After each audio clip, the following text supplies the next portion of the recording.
ఒక్కసారి కొమ్మూరి గోల్డ్ కి కాల్ చేయండి. తాకట్లో ఉన్న మీ బంగారాన్ని విడిపించి మార్కెట్ ప్రైస్ కి వాళ్ళు కొనుక్కుని మిగతా డబ్బులు మీకు ఇచ్చేస్తారు. హాయ్, వెల్కమ్ టు మనం టీవీ. మన కోసం అత్తాకోడల మధ్య అండర్స్టాండింగ్ పాలిటిక్స్ నడుస్తున్నాయన్న ఆరోపణలో నిజమెంత? అక్కడ గ్రామాల్లో సత్తా చాటిన కాంగ్రెస్ పట్టణానికి వచ్చేసరికి మరి ఎందుకు చతికిలడిపోయింది? లోపం ఎక్కడ జరిగింది? తేడా ఎక్కడ కొట్టింది? ఎవరి కళ్ళల్లో ఆనందం కోసం ఎవరి త్యాగాలు చేశారు? ఏ నియోజకవర్గంలో ఉందా పరిస్థితి? ఏంటా కదా? భిన్న సాంప్రదాయాలకు నిలువైన నారాయణపేట నియోజకవర్గంలో ఓటర్ల తీర్పు కూడా భిన్నంగానే ఉంటుంది. గడిచిన అసెంబ్లీ ఎన్నికల్లో కాంగ్రెస్ అభ్యర్థి పర్ణికారెడ్డిని గెలిపించారు. కానీ లోక్సభ ఎలక్షన్స్లో బీజేపీ అభ్యర్థి డీకే అరుణకు లీడ్ ఇచ్చి గెలుపులో కీలకమయ్యారు. ఇక గల్లీపోరైనా సర్పంచ్ ఎన్నికలైనా కాంగ్రెస్ మద్దతుదారులకు ఎక్కువ సంఖ్యలో గెలిపించి మున్సిపల్కు వచ్చేసరికి కమలం గుర్తుగా చేకొట్టారు. సో సీఎం సొంత ఇలాకా అయిన నారాయణపేట మున్సిపాలిటీలో బీజేపీ గెలిచింది.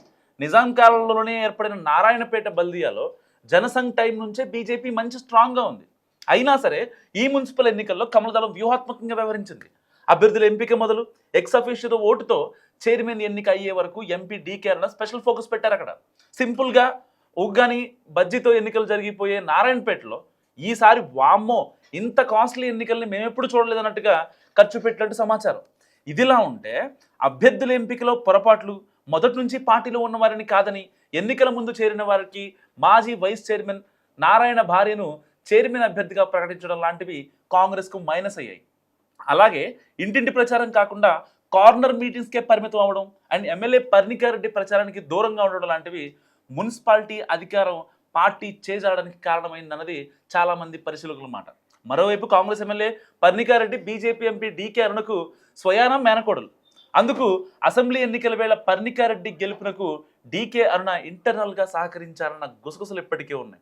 సో ఈ క్రమంలోనే ఆ తర్వాత జరిగిన లోక్సభ ఎన్నికల్లో పార్లమెంట్ సెగ్మెంట్లోనూ 7 స్థానాల్లో కాంగ్రెస్ ఎమ్మెల్యేలే ఉన్నప్పటికీ బీజేపీ నుంచి బరిలో నిలిచి 4500 ఓట్ల మెజారిటీతో గెలుపొందారు డీకే అరుణ. ఒక్క నారాయణపేట పట్టణంలోనే 4300 పైగా చిలుకు ఓట్లు లీడ్ డీకే అరుణకు రావడంతో మేనత్త కళ్ళలో ఆనందం కోసం పర్ణిక పరోక్షంగా సహకరించారన్న ఆరోపణలు సైతం వస్తున్నాయి. ఇలాంటి పరిస్థితుల్లో పంచాయతీల్లో మంచి ఫలితాలు సాధించిన కాంగ్రెస్ పట్టణానికి వచ్చేసరికి చతికిల పట్టడం వెనుకున్న సీక్రెట్ ఏంటని ఆరాధిస్తున్నారు కాంగ్రెస్ పెద్దలు. సీఎం ఇలాకాలో మున్సిపాలిటీలో చేరడాన్ని సీరియస్గా తీసుకున్న కాంగ్రెస్ నాయకులు మరి వార్డుల్లో ఎందుకు గెలవలేకపోయాం? ఆర్థిక వనరుల వినియోగం ఎంత మేర జరిగింది? ఫలితాల తరువాత మ్యాజిక్ ఫిగర్కు చేరుకునేందుకు వ్యూహాత్మకంగా ఎందుకు ఆపరేట్ చేయలేకపోయాం లాంటి అంశాలపై పోస్ట్ మార్టం చేస్తున్నారు. ఇప్పుడు మొత్తం మీద నారాయణపేట మున్సిపాలిటీలో అండర్స్టాండింగ్ పాలిటిక్స్తో ఎవరికి మేలు జరిగిందన్న విశ్లేషణలు పెరుగుతున్నాయి. మరి అత్తాకోడల మధ్య నిజంగానే అండర్స్టాండింగ్ పాలిటిక్స్ జరిగాయా? మీరేమనుకుంటున్నారో మస్తు కామెంట్ చేయండి.